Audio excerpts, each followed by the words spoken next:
don't have any order yet. How do you get back to Zoom? We can see your face, Will. You can. Yeah. There you go. You just came in. Okay. So welcome. You know, is this better than nothing to do these, huh? Yes. So Yes, first of all, I'm going to mute Absolutely. everybody. Much better than nothing. Uh-oh. Uh-oh. Whoa. Can anybody see that? Can anybody see that desktop? I can see Yeah. the desktop. All right, then that. What happened?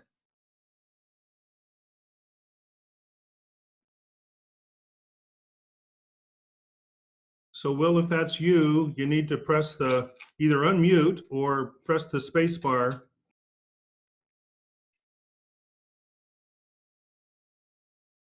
The Okay, I've unmuted myself.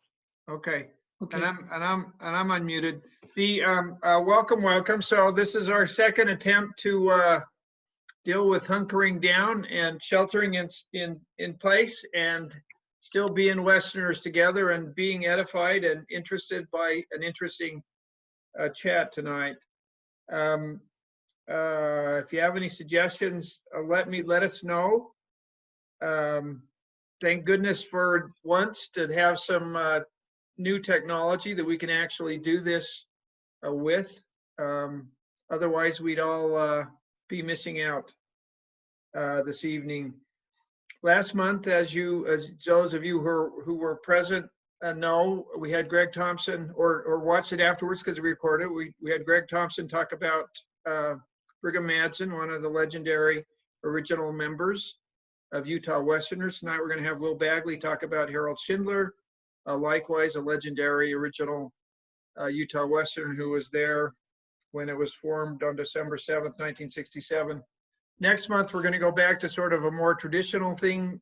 We think it's going to be a while before we actually get to meet together. Tom Alexander is going to give his presentation on Brigham Young settlement and the environment in early Utah, which would be What if let me suggest yeah. that Tom could talk about his association with Leonard Arrington.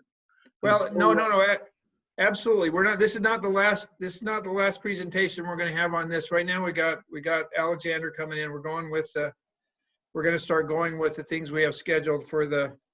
Gotcha. For the year, but we're going to have months where we'll do the same thing. This is a great exercise. I think best to intersperse it with some great presentations of people we've lined up also. Be sure to read the newsletters you're getting. There's an enormous amount of stuff in there. If you need things to read, you can't do better than doing that. There are a few of us who haven't paid our dues yet. There are two of us, including me, somehow who paid twice because I can't figure out when I've already made a payment. We need dues. We're still functioning. Just so you know, our monthly meetings basically break even. Our field trip basically breaks even. And so what we do everything else, what we make donations with, what we do other things with are dues, and so we need to, if you haven't paid, please send in payment. Craig Smith's address is in the newsletter for where to send your dues. Any announcements any of you want to talk about? There is, I know many of you know this already, there is chat among the Board of State History to change some of the formatting with the Utah Historical Quarterly. A lot of people have weighed in by writing Kevin Fails. If you're interested, write Kevin and he'll write back and say, yeah, we're working on it. But it's something to be interested in, concerned about. I mean, that's a great publication that I hope they don't modify too. Hey, I want to give a shout out to Mike Korologos, who did a great contribution for our newsletter. Wasn't that great? And he is one of the great men that we have had in the Utah Westerners, along with several great women. And I didn't know details of Mike's life that he shared in that newsletter, which are worth knowing about. They are, and as a board, and I wish I could remember exactly who came up with the idea. We came up with the idea of having in the newsletter some kind of people just talking about their background, some Westerners to get to know each other better, because we all know each other socially, and we don't all know each other's backgrounds all the time. And so, I thanks, know Will. Keith Irwin. Thank you very much. I was honored to be in there, and Walt Jones is the one that instigated this whole thing. I was honored. I was surprised that you wanted a non-historian in there, but thank you. I appreciate the good words. Thanks, Mike. You did a great job, and we'll see more about more Westerners in coming newsletters. We want to have interesting stuff. So let's leave as much time for Will as possible. We're going to have Steve Gallinson. Although Will doesn't really need an introduction, we thought it would be traditional to have him have an introduction, and Steve Gallinson is going to introduce our own Will Bagley. Steve, you need to unmute. Will everybody mute There we go. other than Will and Steve? I should be online. Am I there? Yeah. Okay, so I got asked about an hour and a half ago to introduce Will, so I immediately went up to look at some new ATVs with a buddy of mine, and so I didn't prepare a lot. But I'm going to start with a little something. My beautiful wife and I, about 5 or 6 years ago, were asked by Will and Laura to join them for an adventure in France. And we stayed in a private home with Will and Laura, and we were in the Languedoc, in the base of the Pyrenees, in the country of the Midi Canal. And we had these great adventures. Now, Laura is very urbane. Laura speaks beautiful French. And Will, when he would attempt to talk to people, of course, he did a pretty good job, but he would always draw a funny look from people he was asking directions to or striking up. He'd grab somebody off the street and ask them what they thought about the problem with Le Moment. And they would inevitably lean back and say, "Are you Canadian?" Québécois. C'est Québécois. So it got me thinking that, Will's background, being born in Oceanside, California, surfing family. I was born in the LDS hospital, for God's sake. Well, raised, hey, I'm the introducer, raised in Oceanside, but it got me wondering if Will hadn't made a study of French Canadian in preparation for the draft for the Vietnam War. And it kind of follows his politics. That's supposed to be funny. Anyway, we all know Will. I don't think he needs much of an introduction, but Will, I'll make some observations. Will joined the Westerners in 1987, and he was Peter Delafosse's sponsored him. I believe at that time Will was working at Evans and Sutherland, writing manuals for high-tech equipment or some such thing, the helicopter simulators and things like that. I noticed when I joined the Westerners in 1993 as an intimidated young man who was afraid to speak to these giants who built this organization, that there's this chair-faced guy, Will Bagley, who at the cocktail hour when Floyd O'Neill would be trying to enjoy a glass of wine, Will would be tugging on his shirt sleeve, spouting out all these things that he has learned with this amazing enthusiasm. He'd be bouncing over to Leonard Arrington and over to Bud Rusho and Schindler and all these giants that this organization was built by, and they took him seriously. He had this spark, he had this fire, and he hadn't developed his total curmudgeonness yet, but it was there lying in the background. But Will is one of those incredible minds, and I'm sure all of you are familiar with all his publications, all his collaborations. He's a great guy. He is not a conservative Republican, and but he's a bright man. What you notice, and one thing I've noticed about Will, he'll stop when he's talking and kind of laugh and chuckle. It's either he's trying to remember one of those lost proper pronouns, but actually I think about 1,000 things goes through Will's mind in that moment of chuckle.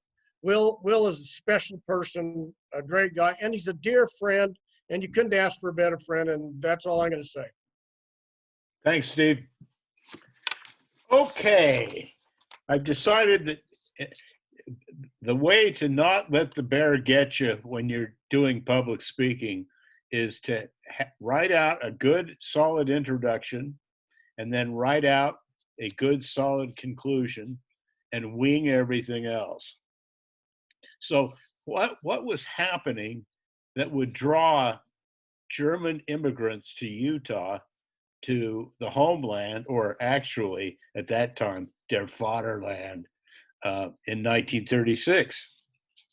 Well, in 1936, Carolina Margetta Strickrock Schindler decided her 6-year-old son, Harold Moroni, needed to meet her side of the family.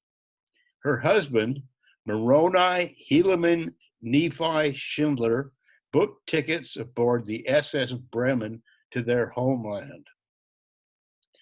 So did much of Salt Lake's German community, notably their fellow immigrants, the Gorzitzis.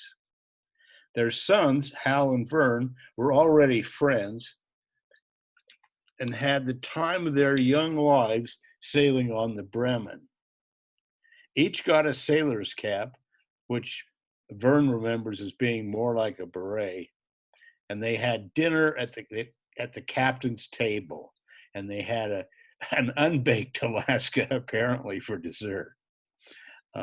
Their friendship lasted a lifetime, and both men would be instrumental in the creation and style of the Utah Westerners. And I was fortunate to get to know both of these men when I was still in my 30s, which is now long, long ago. And I must say that I think Hal Schindler always considered me a pain in the ass, because I was, and I was constantly finding something new to wonder about, and I couldn't help but share the news. So I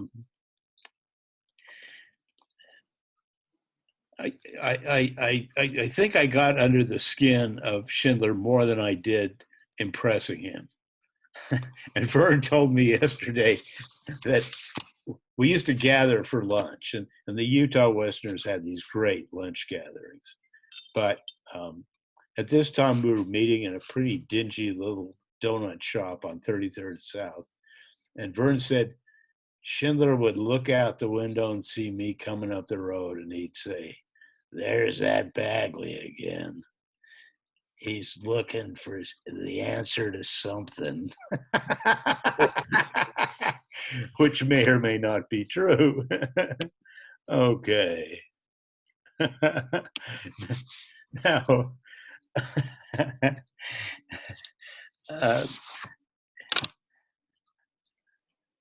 I must say that what I've learned in preparing for this talk about the creation of the Utah Westerners is that it was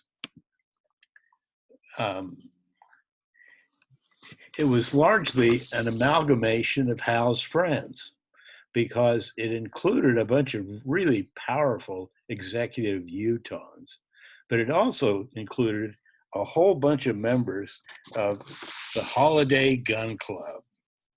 And these included Paul Strout, Nate Gallinson, Dave Wesley, Barry Saunders, Jack Shapiro, Tom Warner, Randy Wilson, Glenn Gale, and eventually his son, Don. Now, I don't know how many of you are aware of where the name Old Griz came from, but I was fortunate to see Hal at the very peak of his career, which happened in 1992. And Rick Burns, who is the true genius behind the Civil War, not his brother Ken, had decided to do the Donner Party. And I watched it about a year ago, and it's entirely possible that that is the best documentary ever made. It's certainly the best about the West, anyway. And certainly the last word about the Donner Party. And Hal fit into the Shelby Foote role that Foote, the historian, played in the Civil War. And he was pure Hal. He was crusty, and he was the authority, and he had this immense sense of drama. Now, the Schindler that I knew had a real presence, and he was charismatic, and his oldest friend told me that he worked on it. And I don't know how you work on charisma, but I do know that some people are born with it. And there are people like Bill Clinton or Joseph Smith, but some people achieve charisma, and they include people like Brigham Young. But Hal had it. I don't know if he was born with it or if he just worked his way up to it, but he definitely did. And he could tell stories, which is a gift that not all of the younger generation of historians still have, because it seems that today university presses have promoted dull dissertation style monographs on some narrow subject, which my other mentor, Floyd O'Neill, called post-hole history. But Hal, there we go. And we've got one of the Hal pictures up. There he is. Yes, indeed. Now this is, Steve, I had that, and if I could get the share screen to work. Oh, damn it. Anyway, I'm futzing around with technology. Show them the picture of Pat's cartoon of Schindler. Anyway, so the peak of Schindler's career is the Donner Party. And when the New Yorker reviewed the Donner Party, they referred to Harold's role as being the grizzled old historian. And so Hal became Old Griz to all of his buddies. And that is what I'm going to go take a technology comprehension study. There it is. That's Pat Bagley on Old Griz. Move it up a bit so we can see the cover. Yeah, and that's another. Pat captured another aspect of Schindler's personality, which was that he was a complete curmudgeon and proud of it. Now, one thing I learned from hanging out with these guys was that I didn't want to be a curmudgeon. But then again, I was 37 years old when I started, and I didn't quite grasp what it's like to be looking down the gun barrel of 70. And I still don't know how the hell you get back to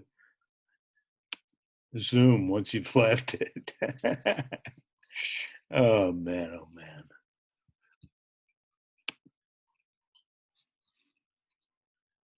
Try the escape key. I'll probably just shut down Zoom with that. Oh.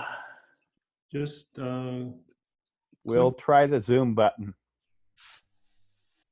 I would if I could see anything that resembled a Zoom button. And in my We can see it just fine. but I've got a screwy Macintosh that is not helping out much. Oh, wait a minute.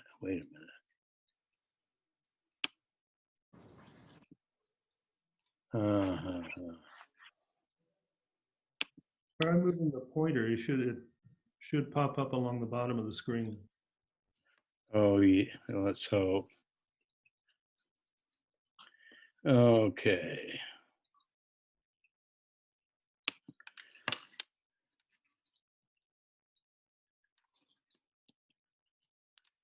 Hey, Steve, if you're going to hold those pictures up, you may want to make yourself the speaker. And if people have the right view, they will see only that picture until you quit talking. And then I can find my way back, I hope.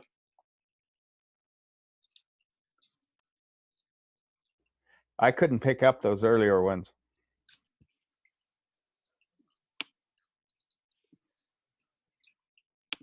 There we go. I'm back. Got it. So,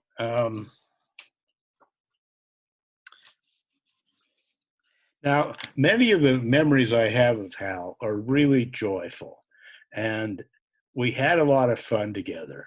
And I'll never forget when we went on Utah Crossroads' first field trip, which was to Fort Bridger.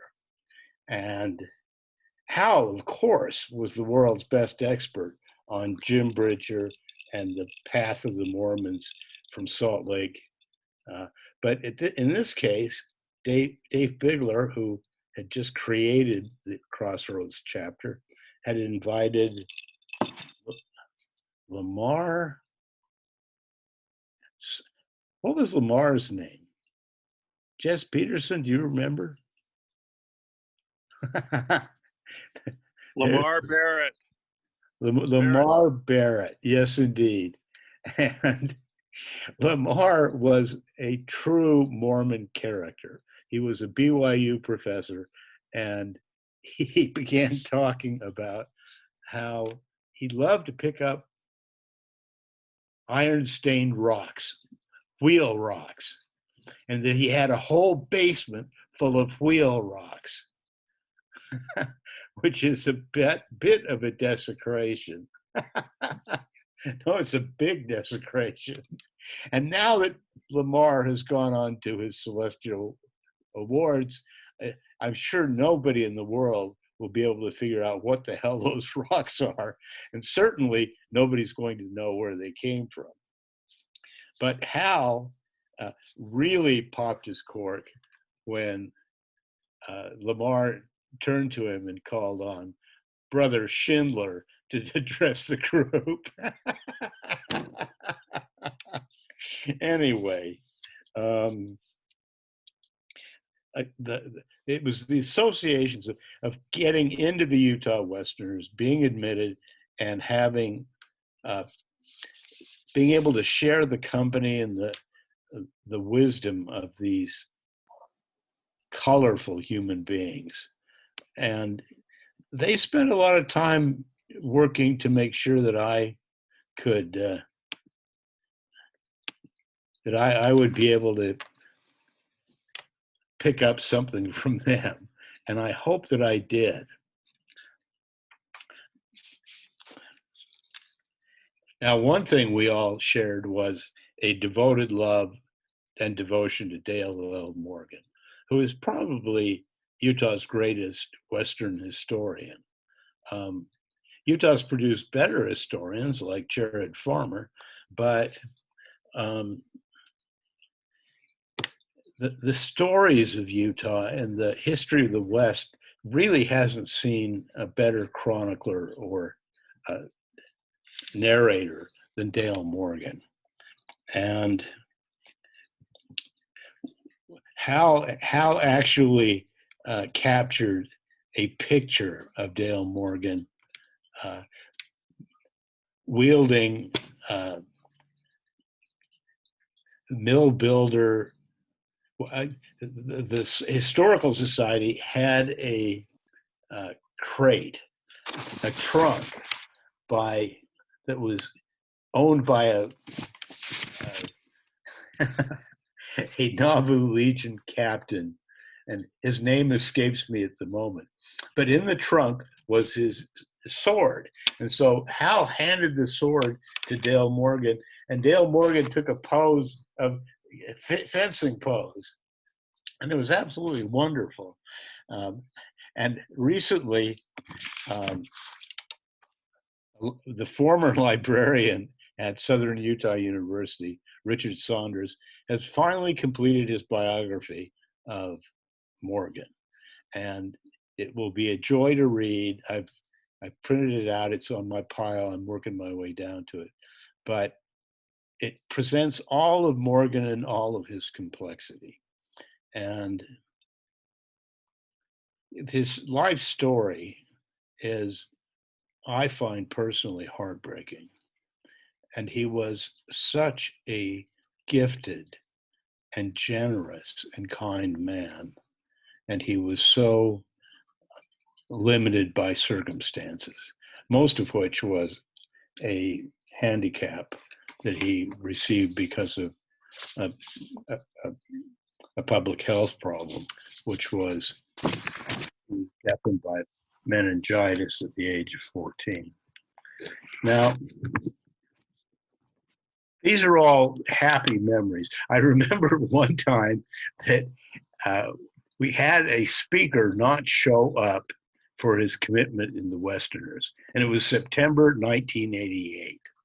And so if you're the program chair, and I'm sure that Linda Thatcher would be able to confirm this, your great dread is that the program speaker doesn't show up.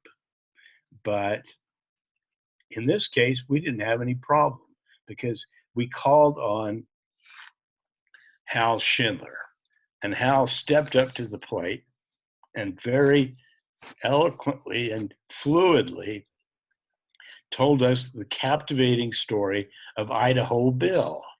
And the title of the talk was,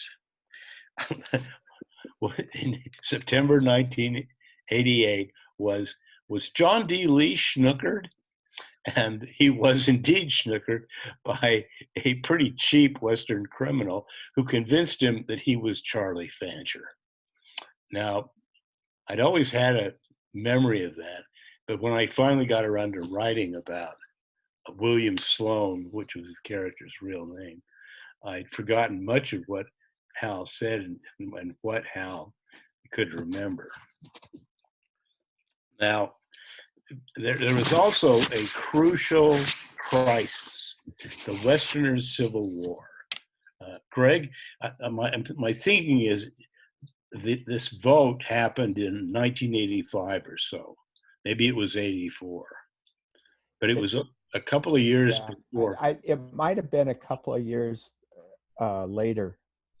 No, it couldn't have been after 86 because I was going to Westerners meetings. Yeah, it was right. You're in the ballpark. And it wasn't until 1987 that the Alta Club admitted women. But this really divided the progressives from the old guard, the curmudgeons, the people who didn't want to let women into the Westerners because, as Barry Saunders said, if they started going on our field trips, they'd all make passes at us. And that was certainly a fantasy that I'm sure Barry enjoyed, but it had nothing to do with reality. But the people promoting it were admirable souls like Dave Bigler and Bud Ruscho. And Ruscho eventually succeeded, but we had, and Brig Madsen was another big proponent of admitting women. But the motion failed by a single vote, and it caused civil war among the Utah Westerners and led to the creation of the Wasatch Westerners, which did not discriminate against women. And we lost members such as Leonard Arrington. And I recall speaking one time about Abner Blackburn to the Wasatch Westerners at Lamb's, the late lamented Lamb's, and it was a needless tragedy. But of course, the main misogynist was Schindler. And that brings me to the dark side of my old friend and collaborator. And misogyny was a definite downside. And he used it to cover several unjustifiable acts as a historian. With the help of Bud Ruscho, a couple of very bright and intense young women, Val Avery, who was one of my favorite people in the world, and Linda King Newell, wrote a path-breaking classic of Mormon history, Mormon Enigma. And Hal was the reviewer of Western history books and the Tribune's longtime authority on Western history. And Hal reviewed Mormon Enigma without reading it and panned it. And this was a time when you couldn't find anything about Emma Smith and the ordeal she went through being married to this charismatic but totally amoral predator. And they did not hold back. They told the story. And if Hal had read the book, he would have learned something. And I doubt that he possibly could have panned it. But as I said, there was a dark side to Hal. Now, I'm hoping to wrap this up very quickly because we have a lot of people who knew Schindler, some of them much better than I did and much longer. And I'd like to have leave a time for those people to either ask questions or comment. But I will say that one of the real high points of the Westerners was revising West from Fort Bridger. As I said, we were all Morgan addicts, and the chance to update West from Fort Bridger, thanks to George Ivory, who had bought for $100 from Sam Weller Morgan's personal copy of West from Fort Bridger, which included all of his projected updates. And so, thanks to George's generosity, we got our hands on that, and we went through and made not really significant changes to it because, and the prose was not updated very much because Morgan was a great storyteller, but it did give us a chance to align the roads that Morgan wrote about in 1950 with the recent interstate highway construction. And so we updated the maps with Peter Delafoss's help, and we produced a book that went through multiple printings, and it was a big smash when it came out just in time for the 1994 Oregon-California Trails National Convention, which was also a big hit. But I was really pleased to do that. But working with Hal Schindler as a collaborator was not easy because Schindler was an old police reporter and he had deep reportorial instincts of keeping secrets. He had actually scooped the Deseret News on the announcement that the church was going to build the Cobb, the church office building. And he really charmed David O. McKay somehow. I'm not sure how, but he did. And I think McKay probably was tired of all the all the pretentious McConkeys and others presiding at the Deseret News who felt like the Mormon church was their personal property. But Hal scooped the Deseret News, and he never did get the nickname Scoop. I thought he did, but people tell me he didn't. And that probably is why when he got his hands on the Edward Kearns Journal, which was the only journal that a member of Fremont's 1846 expedition kept, the only surviving journal. And it was housed at the Beinecke Library. And Hal, through his immense archival connections, actually got a copy from Archibald Hanna. But would he let his collaborators see it? Heck no. And so I eventually did see it, and I saw the map that accompanied it, which was even better. And it was important. It was stuff that we should have had in the book, and we had a little bit about it, but not much. And as I was engaged in the process of revising the book, I ran into several other Schindler oddities. And most of them involve secrets and secret places. Now, when I finished revising a chapter and I took it, I decided I'll drive it up the hill and I'll give it to Hal and get his opinion on it, because he was an excellent proofreader. And so I drove up, I went up, knocked on the door, and his son Jeff came to the door, and I said, "Jeff, where's your dad?" And he says, "He's down in the office." I said, "Can you go down and get him?" He said, "You go get him." So I followed the basement, the stairway to the basement was right there on the front of the house. And so I went down into that deep, dark, mysterious basement. And I could see the door cracked, and I pushed the door open and I looked in, and I am the only Utah Westerner who ever saw the inside of Hal Schindler's office. And it was full of bookcases, of course, and the books were all double shelved, which meant you had one row of books up in the back and then a row of books in the front, because Hal had such a vast library.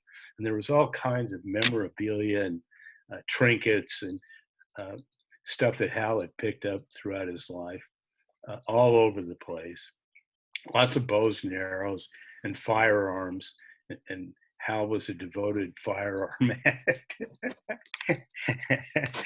And I looked in and I didn't really appreciate what a magical moment it was, but I said, "Hal?"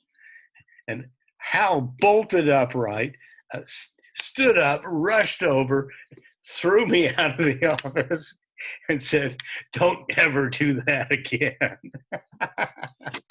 But at least I got a glance into where Orrin Porter Rockwell the book was created, and a chance to rattle Hal's chain.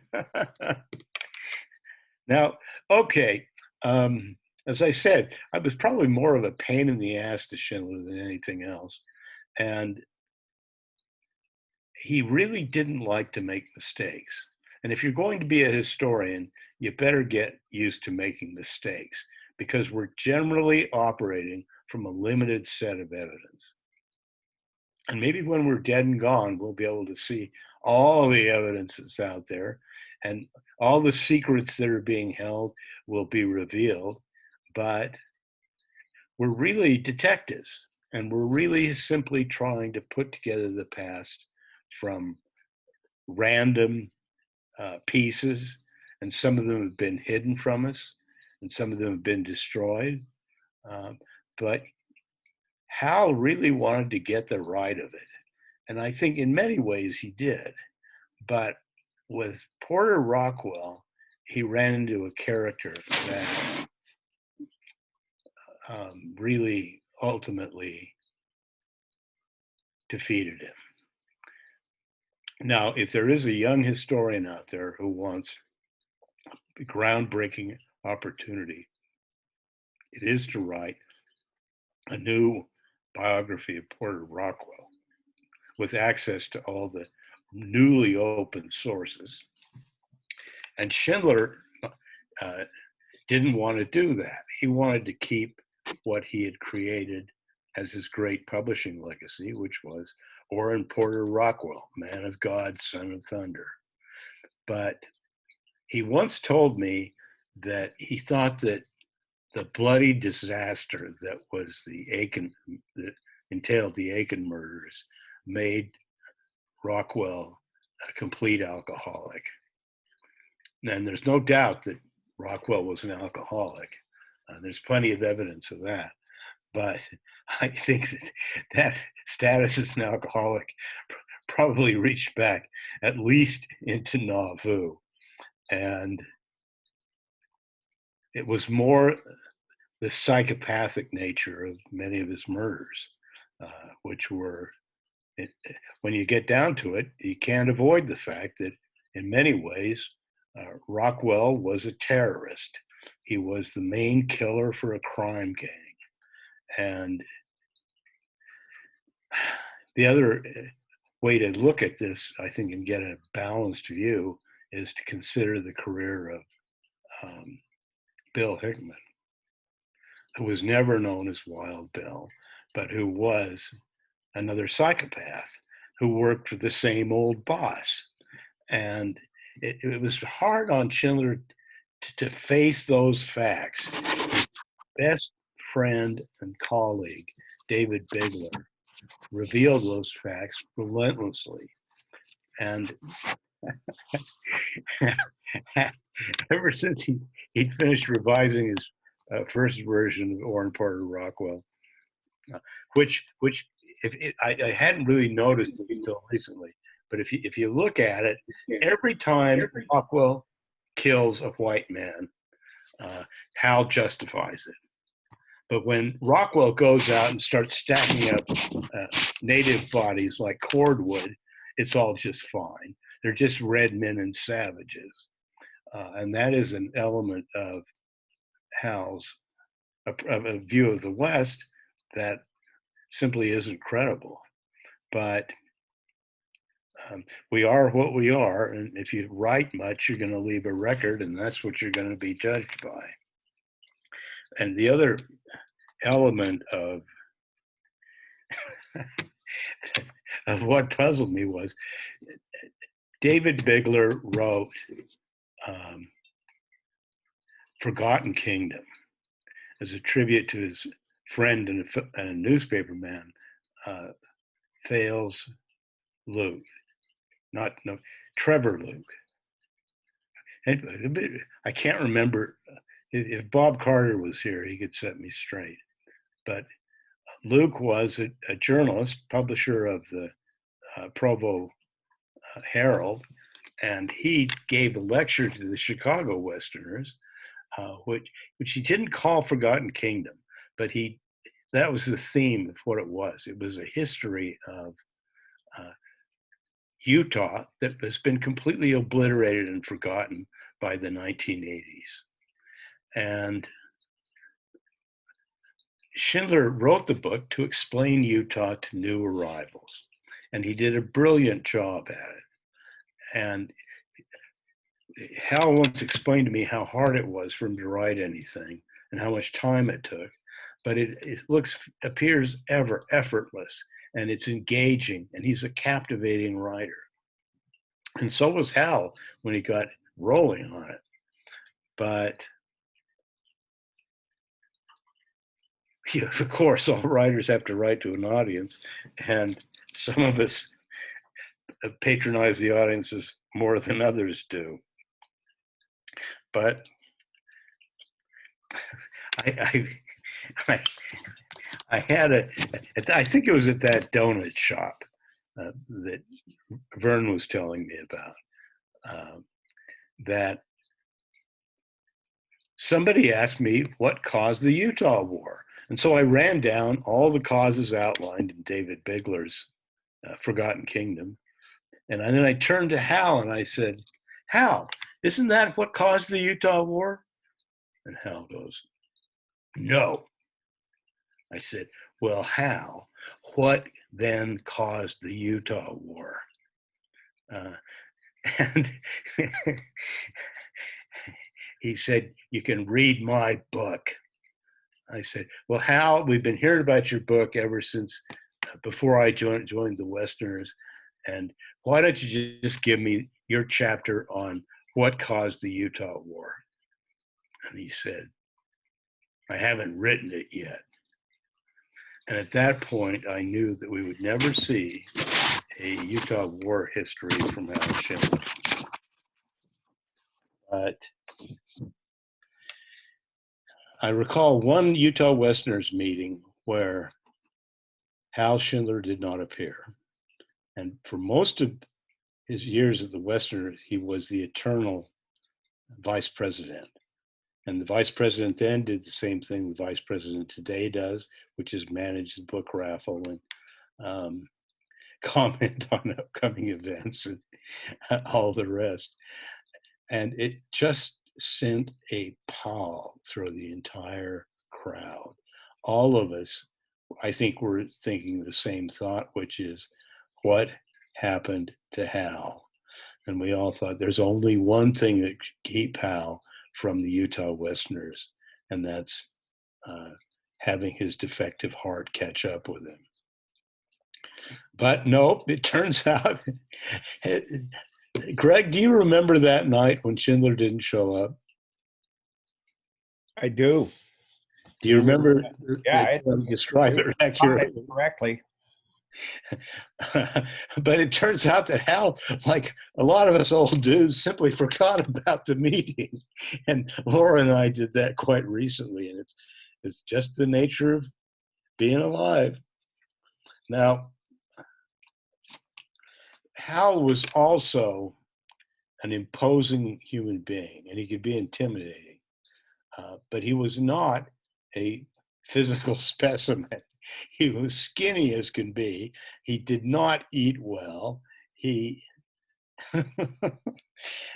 he didn't have any biceps to speak of. The only exercise he got was shooting skeet at the Holiday Gun Club. And he ate terribly. He'd had a pig valve put in his heart in 1984. And we all were waiting for that pig valve to go out, and we didn't want it. But you couldn't mention the word doctor to Schindler without him pitching a fit. And his diet consisted of cheesecake at lunch. And he didn't really eat the cheesecake. He just sort of pushed it around on the plate with a fork. And the only drinking I did with Hal Schindler was at a bar with a screwdriver, which I know for sure he never finished a screwdriver, but I'm not positive that he ever took a drink out of the screwdriver. And so, like any good history, this ends with a tragedy, which was Hal's departure. Oh, another aspect of my contentious relations with Hal was that in Kingdom in the West, we had come upon, me and Schindler, had come upon documentary evidence of Rockwell passing bogus in Los Angeles and getting his ass arrested for violating federal law and corrupting Army soldiers. And I always wondered, because Rockwell had crossed the Mojave Desert to get to Los Angeles, where did they get the bogus? Well, I thought there's a couple of places. They could have got it from Sam Brannan. They could have got it from Lansford W. Hastings. But where did they get it? They got it in Nauvoo from Rufus Beach. And the Army of Israel does not reveal this, but when Rockwell got back to Salt Lake in the spring of 1848, he confessed that he had gotten busted for passing bogus. And he'd gotten drunk too. And he felt bad because all he wanted to do was help out his friends. And it turned out that Rufus Beach, who was one of the criminals who joined the Mormon church as a cover, claimed that he had dug up this bogus in his stable. And Charles C. Rich complained that most of the species, the money in early Salt Lake City, was this bogus that Beach was passing around. And so it turns out that that mystery was solved. The bogus came down the Spanish Trail on horseback on an expedition where they ate some of the horses, and was then delivered to various retired officers of the Nauvoo Legion, no, the Mormon Battalion, and passed out among those who were gullible enough to take these bad imitations. Anyway, now I need to really wrap up, and I've got just one more story, which was, oh, I wanted to say too that Hal's last book was In Another Time, which was his collected columns from the Salt Lake Tribune. Jay Shelley had asked him to write commentary on Utah's statehood centennial and sesquicentennial of the arrival of the Mormon pioneers. And Hal did a good job. He's a great storyteller, but he was not entirely honest about it. Hal was definitely of the school of print the legend. And much of what's contained in Another Time is simply the legend. But you can download it for free on the Utah State University digital website. And it is good storytelling. And if you read the Mountain Meadows sections, I must say that that's where Schindler and I really divided. He told Bill McKinnon, the greatest Utah war historian of all time, that he didn't mind me until I began working on his subject, the Utah War, when I began working on the Mountain Meadows Massacre. And I've never seen, you can't be proprietary about history. You don't own it. We all share it. And when Hal saw me as competition, that explains a lot of his approach, I think. But I never felt like a competitor. I felt like I wanted to know what the hell happened. Well, and so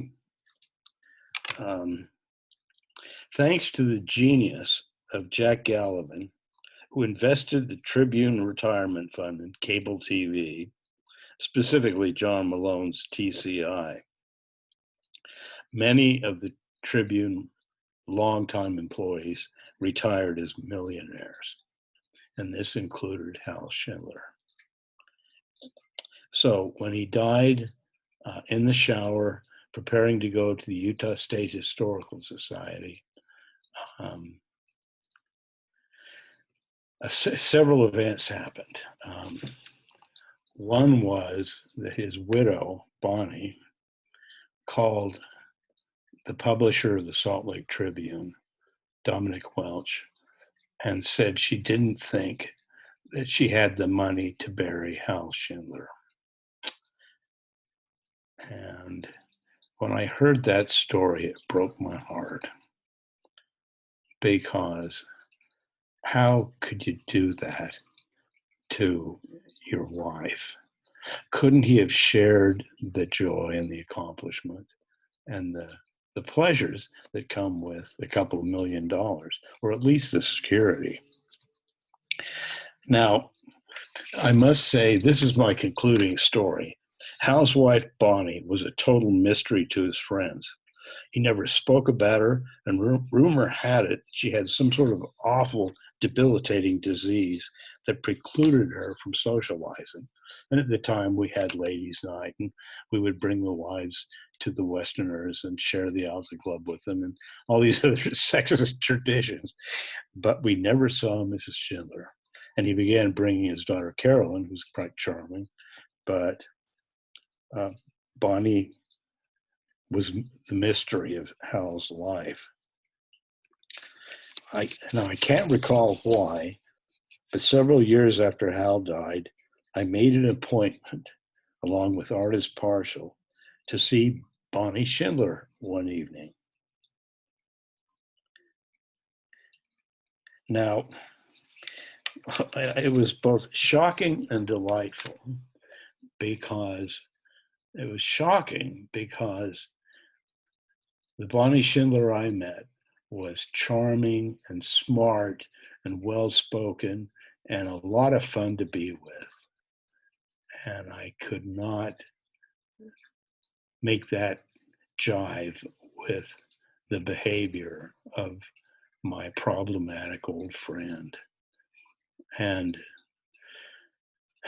I was sitting on her couch, and she said, out of the blue, I did not ask a question about this, but she said, you know, Hal always believed Brigham Young ordered the Mountain Meadows Massacre.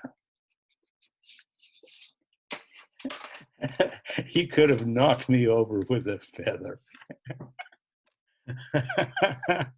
Anyway, I'm now done. And I went much longer than I'd hoped to, but there you go. Turn on all your audios again and start asking questions. I have a comment, Will. Yes. I think I have a story that probably maybe nobody really knows that relates to the earlier part of your presentation.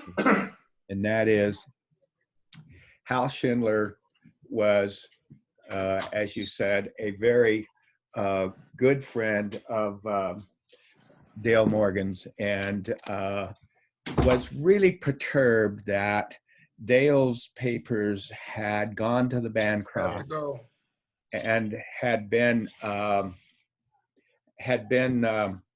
placed in a old Safeway. I think it was a Safeway store in Oakland, and pretty much forgotten. Yes. When I came to the Marriott Library in '83, he started working on me about, you got to get those damn papers of Dale's out into the public. And it went on for several years, but finally Hal called David Gardner, who at the time had previously been president of the University of Utah, had gone on to the UC system president. They call that the leader, the president, the heads of the schools or chancellors, and said to him, damn it, got to do something. Well, David did.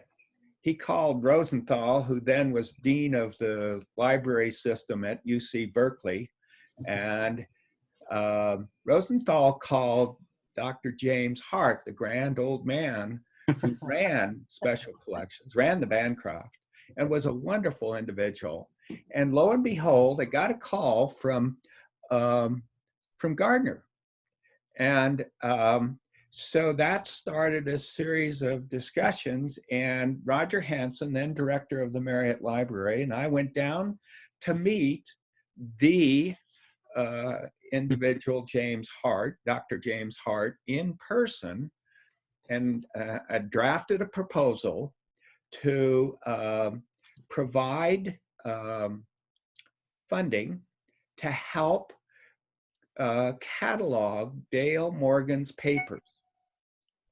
And this whole thing had been started by Hal, greased by David Gardner, and I kept saying that we drove down from Salt Lake to Berkeley, and I kept saying to Roger, now, I don't know that we'll get anywhere with Dr. Hart.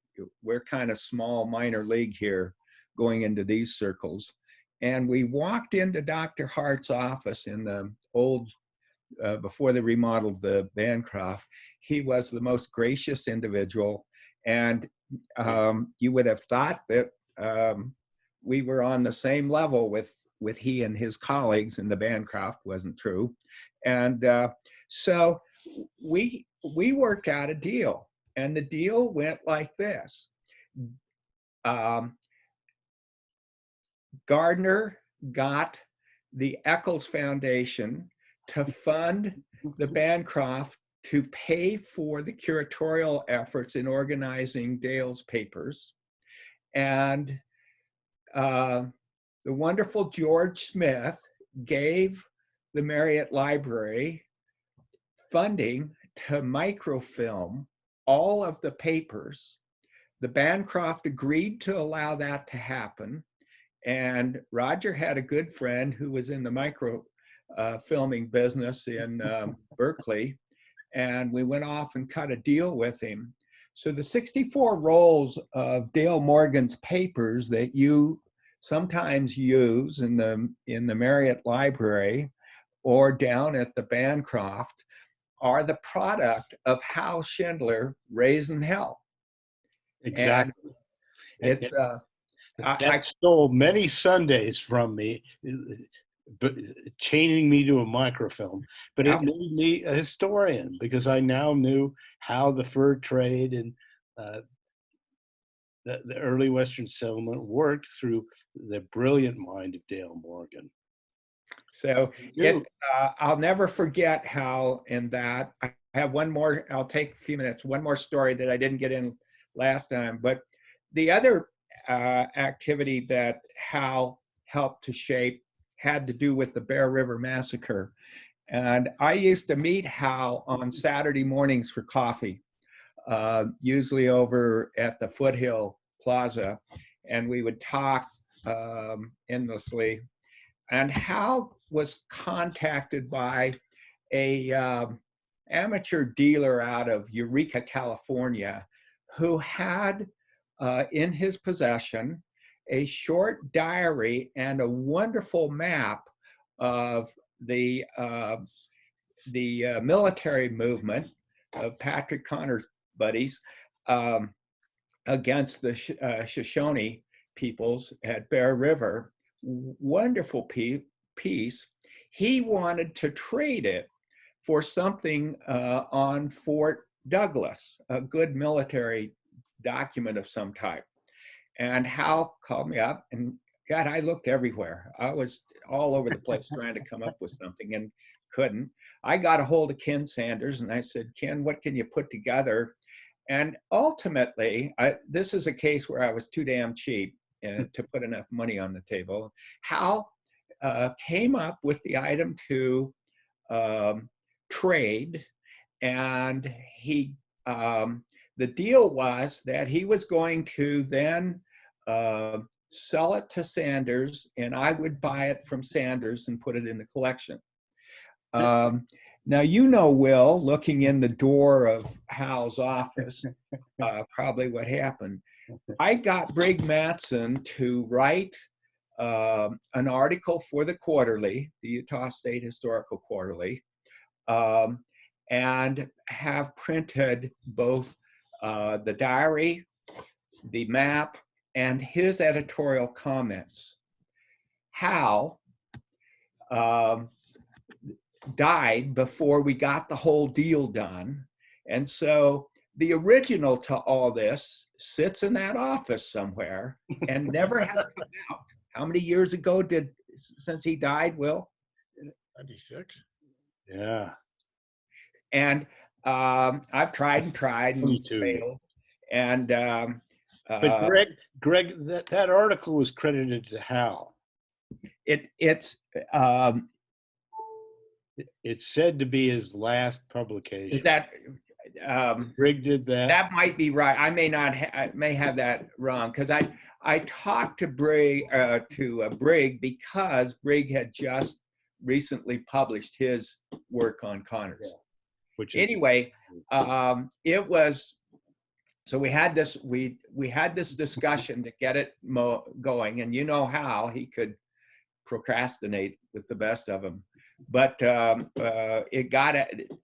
Whoever did it got it out, and that's the only really good piece we have on the positioning for the military side of the story. And Ken Sanders was left holding the bag. And if you go in his store when you can. Yeah, but he wasn't, because I paid him off. Oh, you did? Well, he still complains about it. Oh yeah, but that's Ken. But anyway, so I told Steve Gallinson that I thought that the fate of Schindler's History Cave resembled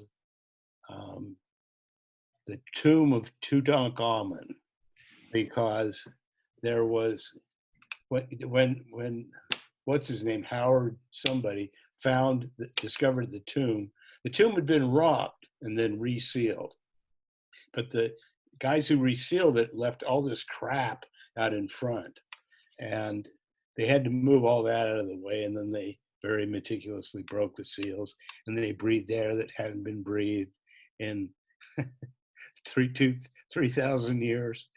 But anyway, now both Greg and I have occasionally importuned the Schindler family to let us know what happened to Hal's collection, and other people interested in the Utah War have wanted to know too. But it sits at the bottom of the Schindler home, just off Foothill, and it will probably be entombed forever, along with Hal's computer, which gave up the ghost shortly after he did. I invited the Schindler family to sit in tonight. I sent an email to Jeff and to Steve. I was really hoping they might have sat in, but you know, after Will's done, maybe not. But I certainly have. I was, I talked for just a second. There's a possibility I knew Hal longer than anybody here. Hal was one of my father's best friends. Yes. And when I was in elementary school, I would take the 519 bus downtown to go screw around and get free lunch with my father. And there was a gathering at the Congress Hotel that Will alluded to.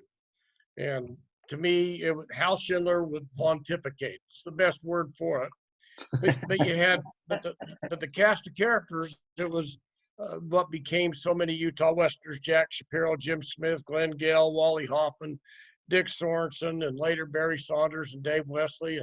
And usually nothing got started because my dad was always late getting out. Once Hal said he could have written a lot more books if he could have just gotten Nate out of the goddamn store in time for lunch, because it was lunch every day. So I've known Hal. In fact, Hal's dad, Moroni, was the first person to ever buy a present for my first child before they were born. And we had a great relationship, and I know a lot of what Will says, but Hal had a kind heart. And he was like a kid. He was a lot like a kid.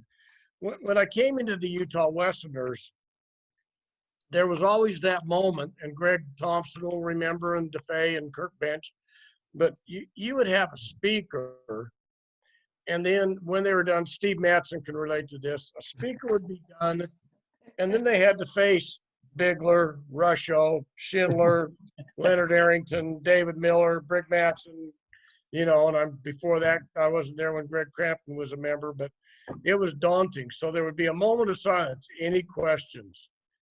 And then it would come. There was no holding back punches. There was no politeness when there was a point of contention to the speaker.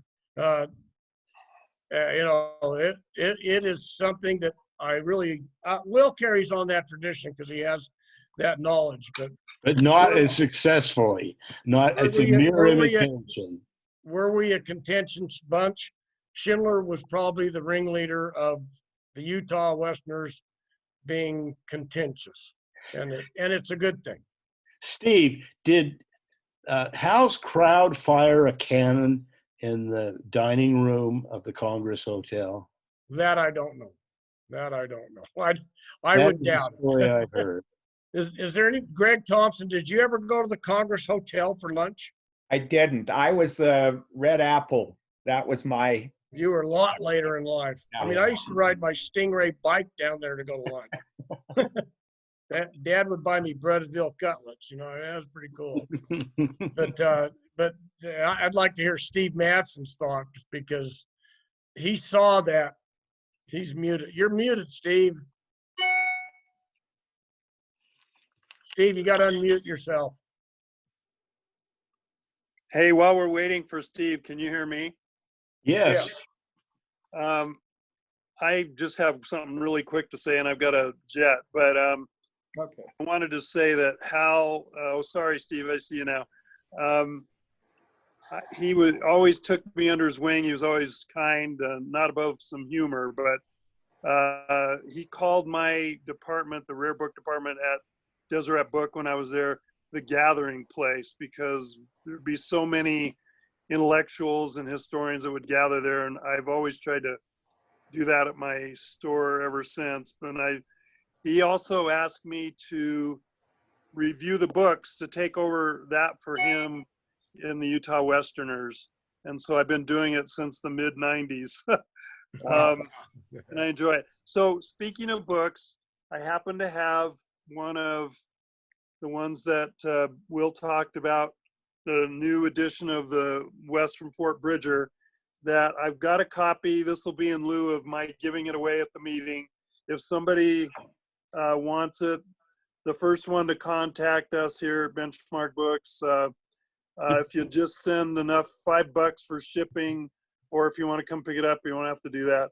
But I'd love to give this away because it's a great new edition. Well, it's not so new now, but that Hal and Will did together, and I'd be happy to do that as my contribution this month. So, Thank you. Thanks, anyway. Kurt. Yeah, I just wanted to say that in every Utah Westerners meeting, Hal Schindler had something impactful to say about every topic. He had something insightful that was very astute about every topic that was ever discussed in the Utah Westerners. And I was very impressed that he could do that he was so enlightened. Very, very impressive man. I worked with Hal at the Salt Lake Tribune for 25 years. I know him very well. And Mr. Bagley, you did a wonderful job relating some of those fun stories. I have sort of heard some of them. But what stuck with me was a phrase that he told me, and he'd tell all the young reporters that came around. He says, always write for history. And what did he mean by that? He says, always put identifications and years or dates behind the photos. Always put a date in your memos, your letters, whatever. Always write for history. And that has stuck with me. I worked with Hal way back at the Tribune days. Will? Guys, I gotta sign off real quick. Good seeing everybody. Things are fine in California. Look forward to next month. Okay. Thank See you, you. Larry. Will, Bye-bye. you want to see if this clip will play? Yeah, we have a clip of Hal Schindler, and there's nothing like seeing him to catch his Great. charisma. Essence. Thanks to the technical brilliance of Steve Berlin, here we go.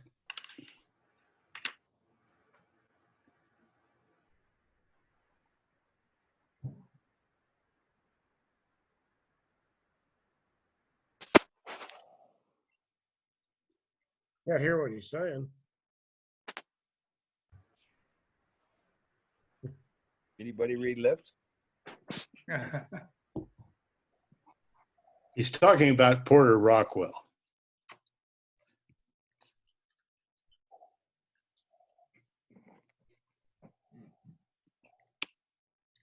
So if you couldn't hear that, let me try it again, please.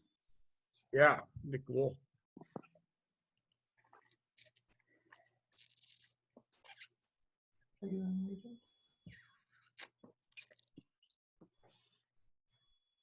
Well, Rockwell had become a legend before that. He had been written in magazines and newspapers back east. His myth about the man grew with every telling. He was a cold-blooded killer. You ask, who did he kill? You couldn't really get an answer. Some writers thought they were doing him a favor in building his reputation, said he'd killed as many as 150 men. He took exception to that. He had, if you want to use a Hollywood term, he had grit. Anybody needed his help, didn't matter whether they were Mormon or not. They needed his help and had problems, and persecution problems. If Indians attacked them or if they were victims of outlaws, you could count on Porter Rockwell to help you. He wasn't afraid of anything. He was not afraid of anything.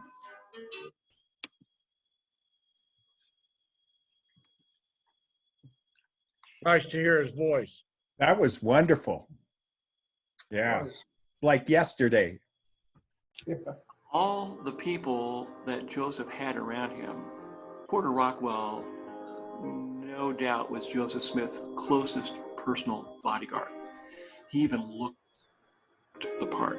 The campaign itself serving as an instrument. Shut it down, Steve. Yeah, sorry about that. Just keep going. One of the great moments that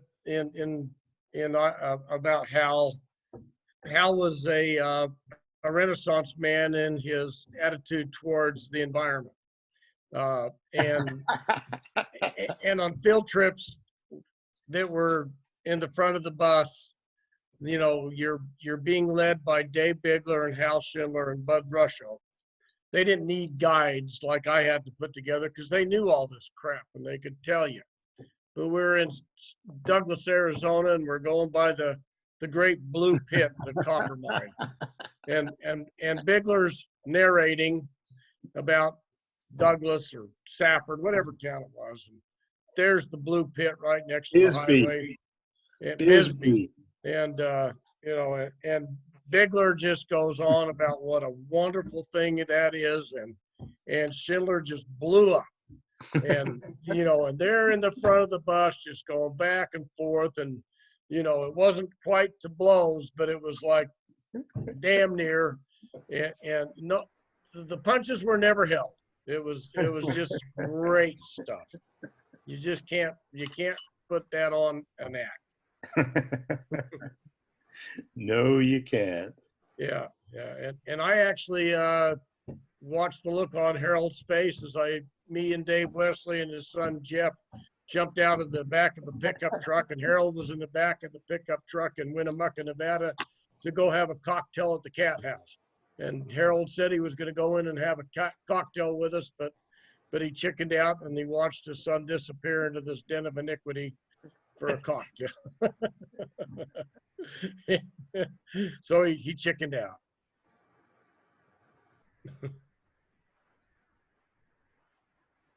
And when we went through the iron mine near Lander, near Atlantic City, Hal had a lot, not Hal, but Dave Bigler had a lot to do with finally getting a railroad over South Pass, which was done in the 60s to get calcinite, iron pellets out of a mine near Atlantic City.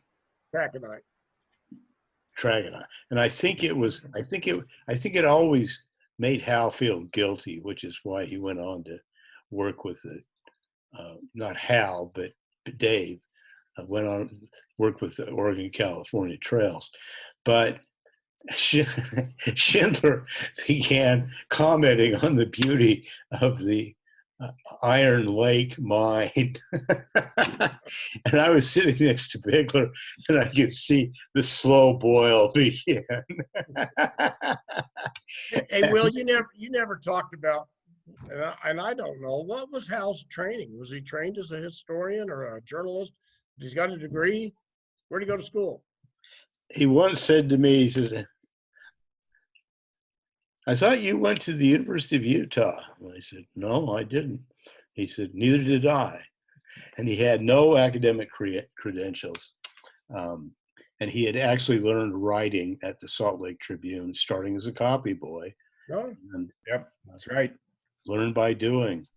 I was reminded I have a signed copy of his book on Orrin Porter Rockwell. It says in the introduction that he was actually, he was born in Chicago in 1929. New York. Spent his first years in New York City, moving to Utah with his family in 1940. His education was completed in Salt Lake City schools, including the University of Utah. He served with the 115th Engineer Combat Battalion, Utah National Guard during the Korean War, associated with the Salt Lake Tribune. I can read this, hold it. Associated with the in various capacities since 1945. That's what it says. My dad, when Porter Rockwell came out, what was it, 66, 64? 66 on this, it says. I So have. my dad wanted to make sure that, you know, Yeah, it worked out well. And Dad probably bought about 200 copies of the book. They were sitting in cases in the back of our store with the dust covers and all that. And heck, I think, you know, I had that same time I was about trying to figure out how to read Dick and Jane. And my copy disappeared. And, oh, you know, it was autographed by Harold and all that. And Hal called me up. You know, we go into lunch as your dad. I was the only one around. So Hal and I went to lunch over at Gourmandi, and Ken Sanders was in the process of opening up his store. And I said, you know, there's a rare bookstore opening up over there on just around the corner here. And he says, you know, who's opening? I said, I don't know. I didn't know Ken Sanders at the time. And we walked over, and Ken was in there working, but they hadn't opened yet. Knock on the door, and Ken opens the door and says, oh my God, Harold Schindler, you know, and does the acknowledgement of Harold's reputation. Come on in. And Harold says, let's go look at your Western Americana section. So we go over there, and there's 3 copies of Porter Rockwell with dust covers on them. One of them had no autograph. One of them was autographed by Harold to Don Mormon, who was a former Utah Westerner and a Cedar Fort historian. And the other one I don't remember. And Harold says, buy that unautographed one. That's the rare one. But I did, and I ended up having to call Ken back, and I had to get the one to Dr. Mormon because he was a very close friend of my dad's, and that's the one I have. But same one you have, Dan. Yeah, it's a little bit more prized tonight after this discussion. So thank you. Is yours autographed to you? No, it's not. No, maybe it's the one I lost. It just says with best wishes, Harold Schindler. That's all. Well, a Utah Westerner who has maybe the greatest Hal Schindler story is Don Gale. And Don was the editor of the first edition of Orrin Porter Rockwell. And he got word that the copies had arrived, and I think it was published out at Publishers Press, which is out on the west side, about 27th South. And they all piled it, he and Schindler piled into Schindler's Volkswagen. Now, Schindler was a long drink of water, and it's hard to believe he would buy a Volkswagen, but he was very German. And so sometime we have to have Don Gale tell us about that madcap drive. Because Hal wasn't a good driver under the best of circumstances.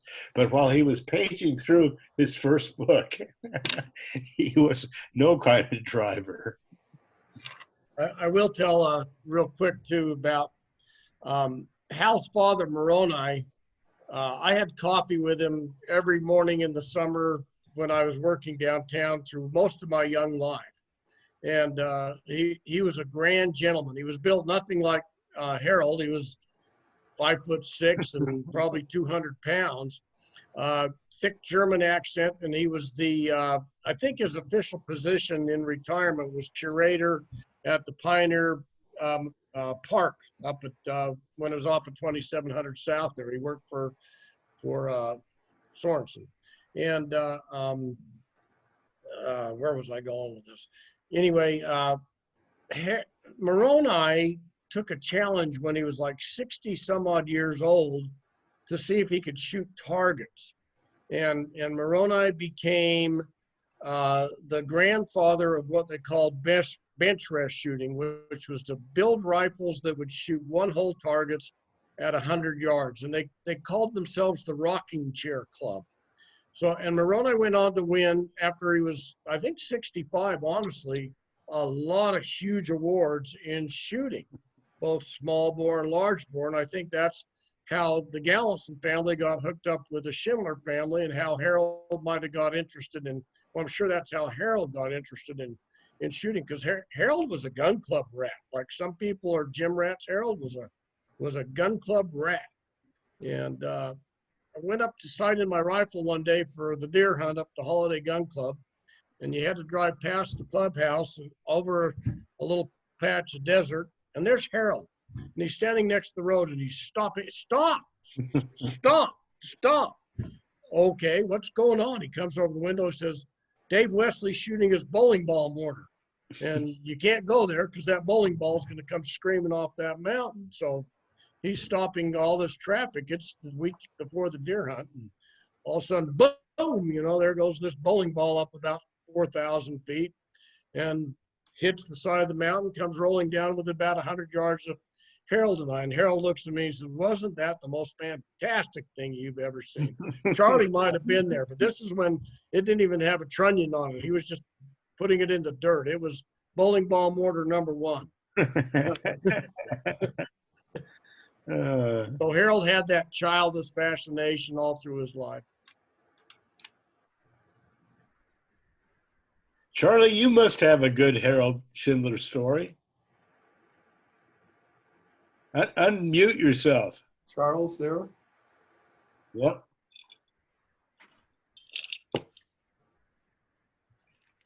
There you are. What I liked about the field trips is if you could be as lucky as to sit within earshot of Schindler. And that was, I wouldn't say anything, but man, I would just listen that whole trip, and it was incredible.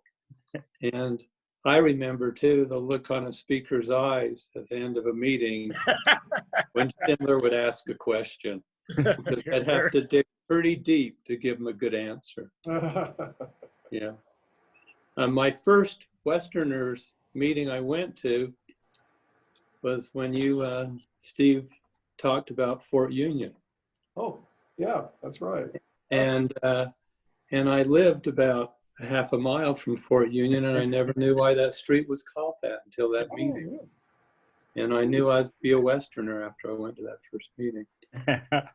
That's wonderful, Charles. Yeah. Well, this is good. I'm glad we're doing this.